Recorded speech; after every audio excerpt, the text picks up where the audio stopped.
Oh, there's a kitty. Hello, kitty. This is Donnie. He wants to sit on my lap because he, knows how I'm busy doing something. So now's the perfect time to sit on me. We don't have enough cats in this podcast, so it's great to see him. This is Sheer Isolation. It's presented by Kieran Moore in Trowbridge and John Ponting in Cricklade. Hello, everybody. Welcome. This is Sheer Isolation. This is exciting because I'm joined this week by Kieran Moore in Trowbridge and I'm John in Cricklade. Hello, Kieran. Welcome back. Hi, John. Sorry about last week, mate. I just did not have it in me to record a podcast and all the rest of it. I think it's fair to say that the government's 4-week delay really gave you a lot of headaches as a promoter. Yeah, obviously the Frank Turner show got postponed, and it's quite stressful when you're working with another organisation, especially like when you lose control. So and obviously the Cheese and Grain are brilliant at what they do, and they just take it over and crack on. And I have to sort of somewhat surrender it and say, tell me what's happening. And sometimes, I find out the new dates. That was fine, but I didn't know about the announcement until after it was announced. I got people inundating me with messages, and I'm just like, I can't cope. It's just too many messages. I can't cope. That got postponed. That is really annoying. And to be honest, John, I'm not optimistic they're going to say, yeah, that's fine in August, in all honesty. It's only 4 weeks. The rate's probably only going to go up. All I can see them doing is saying outdoor gigs are fine, carry on. But indoor gigs, I think they'll still be having issues. So I don't know what's going to happen, but it's causing me a great deal of grief. Oh, bless you. It's okay. We waited so long. Everything looked brilliant. And Mark David, actually, he's MVT, Mark David of the Music Venue Trust. He's the head honcho there. He's from the very beginning, his language has been about doing the right thing, staying safe, all that kind of stuff. And over time, it's progressed to the point where the government have been saying this is lockdown, that's it. And David has always said, but what happens afterwards? We need to get back to the point of where we were, being fully open again. And to this point in time, even now, that's not being talked about. You've just perfectly gone over one of the points I raised last week, is that when you're not there, I really have to fill and talk a lot because you just rant for so long about absolutely anything, and I have to cut so much of what you say out. I missed you last week. Sorry, me and Tom, we did fine. We did well. Grassland. Tom was Grassland, isn't he? Musically, to me, he sounds like sort of like the Postal Service, Flaming Lips, Modest Mouse-ish, that kind of vibe, and I really love that. For people who aren't familiar with the show, we're here to promote the local music scene across the west of England. We'll be playing a couple of tracks. We've got a guest coming up. Let's go straight into our track, Kieran, because I believe we've got is it a new track from Ears Avow? It's a brand new track from Ears Avow, and it's called Asleep at the Wheel. And if you're familiar with Ears Avow, they've gone from being this really technical, funky, almost, but not quite metal band, really quite chunky and heavy and gutsy. And they've been getting their pop on. I don't know how to describe it, but they've become really accessible. They were always accessible, but really poppy and accessible. And it's just brilliant. They're such a talent. They're unbelievable. But this is a track called Asleep at the Wheel, and it's brand new.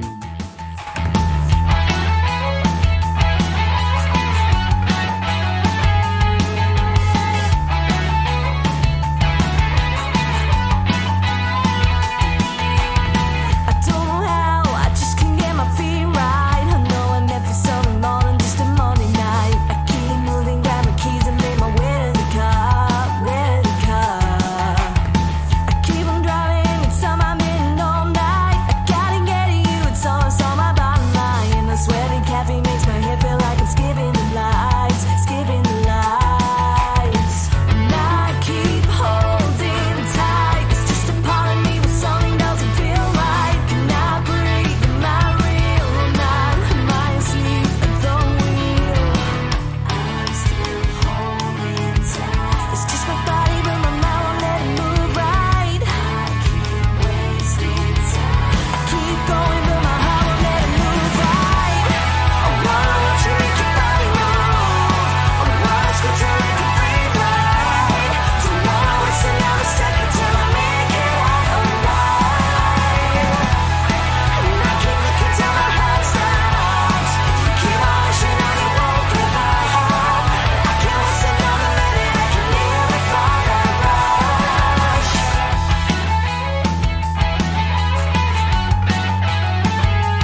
you make your body move. What's good to make you breathe right? Don't wanna waste another second till I make it out of night. And I keep looking till my heart stops. If you keep on wishing, know you won't give up. I can't waste another minute, I can live without that rush.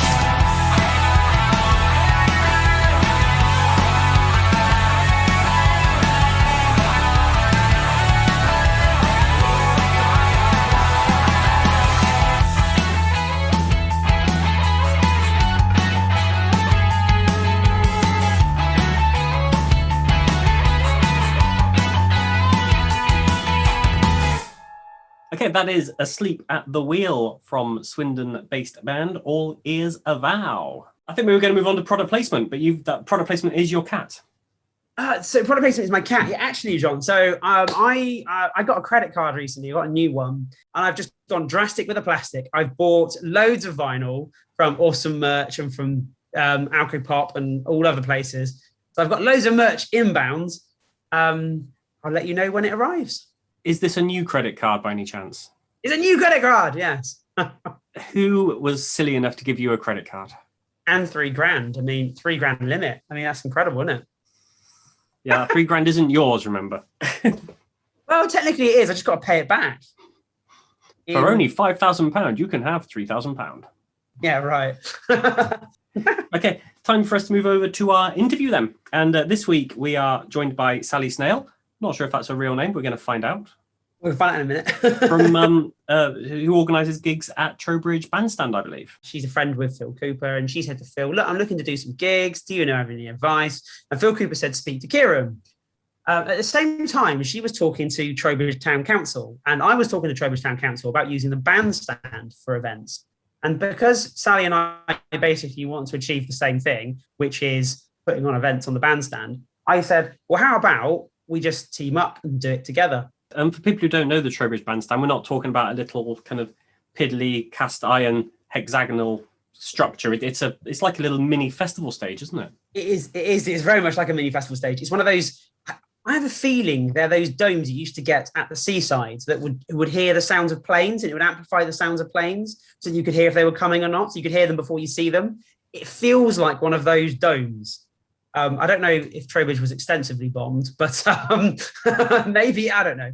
But that's what it looks like. It's an amazing building. It's an amazing space. It's really well presented. They've cleaned it up and painted it all. And it's got this lovely mosaic of all the things in Trowbridge that are brilliant. So we're going to perform, or somebody's going to perform in there in the summer. I'm really excited. Let's get on with that interview. Sally, is your surname Snail? No. Do you want to tell us why you're called Sally Snail? Nickname from school. Oh, bless. I Amazing. was late for everything, you see. Just briefly tell us what it is that you do. I'm a care worker. Oh, okay. For people with learning disabilities, and provide support for them to live in their own home independently. And you must have the patience of a saint. You do have to at times. I bet. It is also, as they all say, it is also very rewarding. Of course. But yeah, sometimes you do have to have the patience of a saint. I'm not going to lie. Well, talking of rewards, let's talk about your vision and what you're trying to achieve with these events on the bandstand. Tell me how that came about. I have had a community group for 21 years, I suppose, called Starry Eyes. And that all started from during the late 90s. I was a town councillor. At the time, we joined various committees, and my interest being in the arts, I joined the Carnival Committee. Well, we happened to be coming up to the millennium, which was the year 2000, and there hadn't been a talent show in Trowbridge for 11 years. I said, why don't we resurrect the talent show for the year 2000? And at the time, Stars in Your Eyes was the big TV program where you involve the audience and you get the audience vote. So we started putting together a talent show, and that's how Starry Eyes came about, because we were doing it in the same format as Stars in Your Eyes. Anyway, my friend Andrea who was part of these shows and was an extremely talented person behind the scenes. So we were doing props, makeup, and all that sort of thing. You know, we used to have this standing joke backstage: "Don't mess with her prop table." So, she worked for Alzheimer's for many years in Trowbridge. Yes. And it's a real passion of hers. Anyway, she contacted me not very long ago to say that she'd had horrific news. She'd gone to the casualty with a really bad headache. Oh. They were going to send her home with some treatment for a bad headache. And it turned out that she ended up being scanned and things and found that she had all these tumours. Oh. It's all meant to be, I think, because she moved away to Sheffield. Right. And Andrea contacted me and told me she was in Wiltshire staying at her daughter's. So I contacted her to see if, you know, she was reachable. And it turned out she was only actually in Laycock. So we all went over, met up with her. But basically, Andrea said, when we were talking and reminiscing of all these things and the shows that we've done together, I said, "Is there anything I can do for you?" Right. And she said, "If you can raise as much money as you can for Alzheimer's support, I'll love you even more," she said. So I said, "Well, it can be done." And because of all the, we're sick of bad news, all these things that have happened, it's all been, so we don't want this to be an unhappy thing. We want this to be a happy thing, because as soon as we started working on an event, ideas come streaming in. Of course they do. She's full of ideas because she was doing fundraising for Alzheimer's as well. So I got onto the Starry Eyes committee and said, "Look, you know, we need a boost to do something. You know, we need something to aim for again. Let's do this." Then we thought about COVID and we thought, well, outside is the best idea. Yeah. The bandstand is the best idea to go for, because if we're doing an outside event, it shouldn't be too bad. I think your timing there was impeccable, because I was personally talking to Stuart Powman about using the bandstand for events and how we can engage the community and how we can reach a broader cross section. And you came along completely out of the blue to me, was like, "Kieran, I want to do these events." And I was like, "We've killed two birds with one stone. Boom, let's do it." Well, this is actually what's happened with Selwood as well. Yeah. Because Grace come online and she said she's new for Selwood and she's got 6 months to get some community events going. Basically, they've said that there was two ways they could fund us. They were willing to sponsor us. Yeah. One, they could give us a lump sum, so, you know, about $5,000 or whatever, or we could use it as and when we needed it. Well, I thought that the Selwood thing, because it's about getting their community from their people living in their housing involved. Yeah. As and when would be better, so we can do the community events, like help them set up clubs, do maybe some Starry Eyes events, do fun days in their areas, and then get those people to put something together to come and do on the bandstand at the event.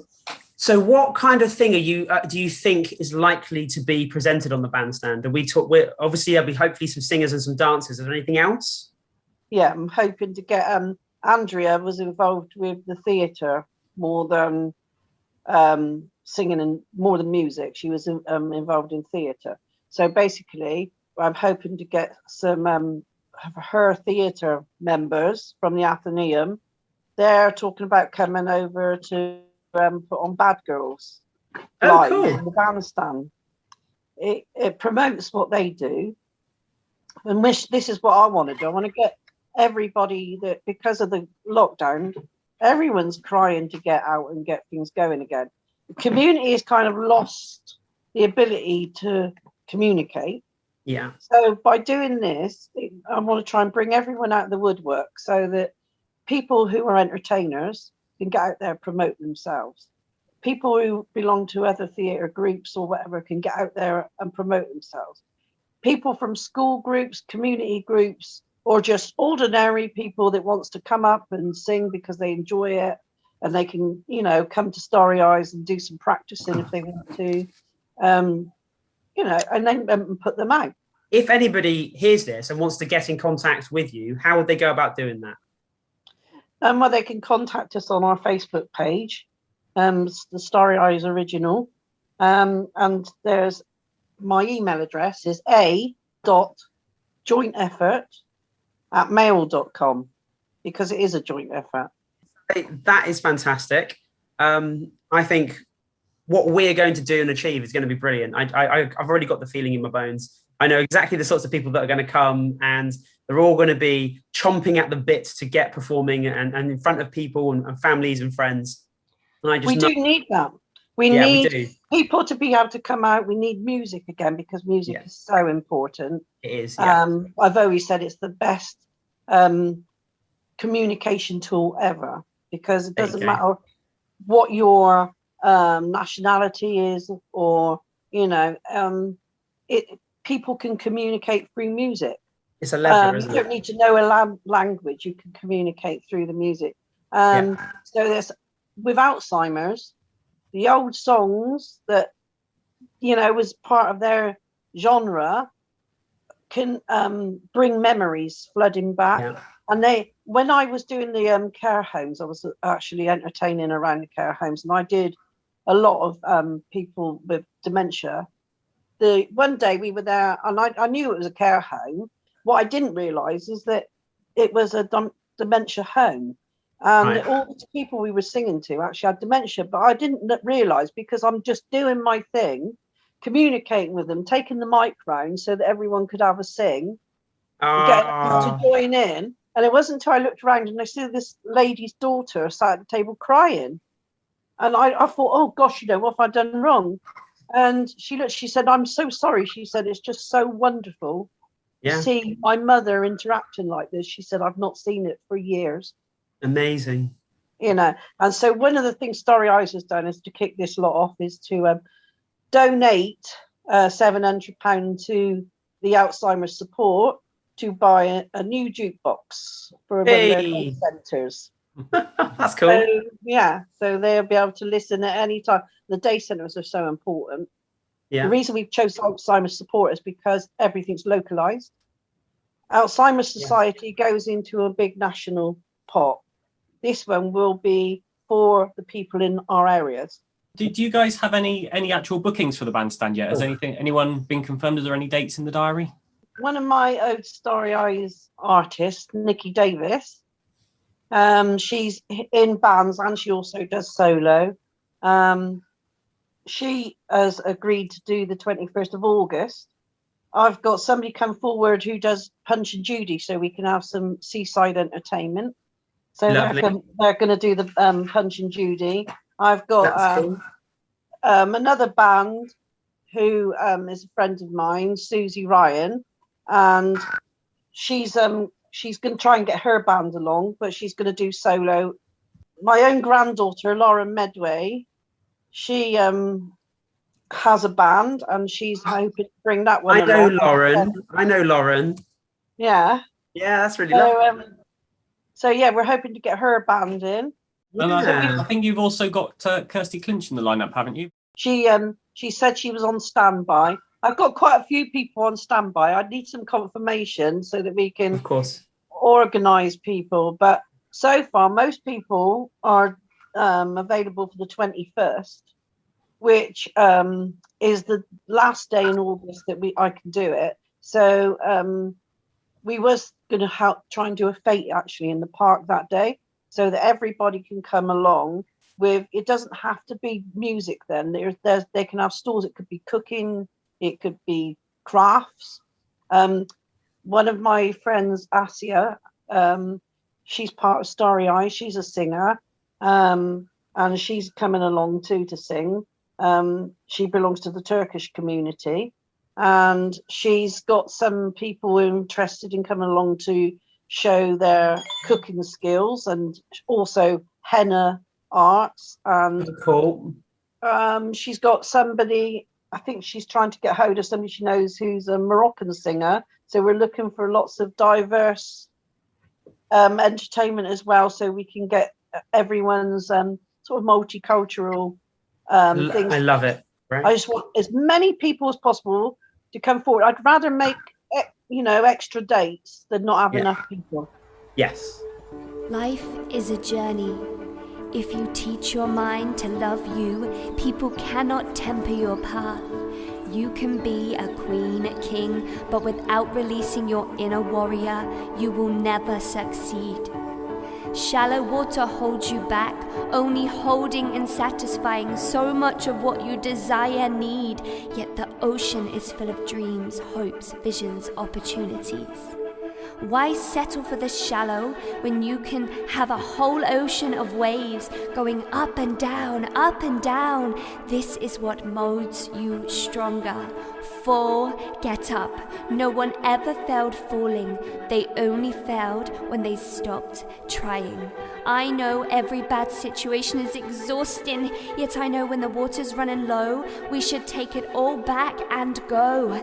Go to the ocean and find yourself. Be the warrior I know you are capable of being. Fight for your sanity and gain the rewards of happiness. Easier said than done, you say? Time. Give yourself time. I come from some dark places and still found my oceans again and again. Tell yourself daily, I am not worthless, lazy, crazy, or insane. I am real, I am me.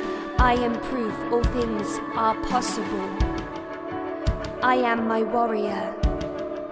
I am my own hero, and I will find my oceans.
and the water's running low. So that track is from Kirsty Clinch. It's called Water Running Low. And she has got an incredible Insta account. She does some really, really lovely shots. She does. She's very photogenic. She's very good with the eye and knows where she's going and what she's trying to achieve. And that song is a really good example of what she does musically. But the video itself is incredible. She's able to make what feels cinematic on what is effectively a shoestring budget. She is an absolute talent. This idea about the government paying for festival insurance is back in the news. In particular, Peter Gabriel's been kicking off about WOMAD, which is a really big Wiltshire festival. He's not sure it's going to be able to go ahead, and he's citing the fact that he doesn't have this backup pot of money. Yeah. Do you want to give people a recap as to what this is about? Yeah, well, fundamentally, and a lot of people probably don't realise this, but the insurance industry gets a massive injection of cash from the government. And what that allows the insurance people to do is effectively underwrite events to happen or safely happen. So when Reading and Leeds or Glastonbury or wherever go ahead, they have to have this insurance in place. And without the money in the industry, insurers won't underwrite anything. And so I think it's only about £10 million. It's not like a huge amount of money that gets injected in, but it's enough that without it, these events can't happen. And so far, this money has not been forthcoming from the government, which is actually, 2000 Trees cited it as a reason why they couldn't go ahead. Same with Arctangent, they just can't get the insurance. And incidentally, the events that Sally was talking about earlier about the bandstand, that also requires public liability and event insurance. I was trying to get it today and I can't get it. I require a callback for them to talk to me about details and particulars. So actually, it's very difficult at the moment to get insurance from anybody, even for one-off bespoke events or even for 20 events inside a venue. It's very difficult. And basically, this money's not been forthcoming. And now WOMAD looks like it could be the next casualty. But as ever, it's like, when will this end? How long's a piece of string? It could well be next year at this rate. Yeah, definitely. Tell you a wonderful thing that happened to me at the weekend, John. I did the music under the auspices of the Village Pump. The Village Pump did the music at the Inox Market in Trowbridge. It rained a little. It was Father's Day. It was football. So the turnout wasn't great. However, who did come had an absolute whale of a time. The market itself did quite well. I had some lovely food. My friend, Aiden, who does the Balama, he played again. And one of the ladies, one of the merchants there, is a Turkish lady who sells T-shirts. She does like really cool bespoke T-shirts with like really cool graphics on. She wept. She actually cried because of his playing. He went up to her, he had a chat with her after. She went and found him and said to say thank you and that. And he introduced her to me. And she said, I've lived in Trowbridge 14 years. And this is the first time I've seen or heard any music from my home country. And I miss it so much. This is truly beautiful. This is wonderful. And, that makes a difference to people's lives. And that is why we do music. It's absolutely incredible. And if you are a performer and you're in this area and your music is not from this area, if it's from your roots or from any part of the world, do get in touch with it. If we're underrepresenting your style of music, get in touch, Yes. sheerisolation@gmail.com. We'll play it on this show. Kieran will book you for a slot. Thank you for listening, everybody. We will be back at the same time, same place. Don't forget you find us online, on radio, wherever you're listening to us. There are more places to find us. Always more places. Yeah. Take care, y'all. Little Pip, Kieran. See you later. Bye.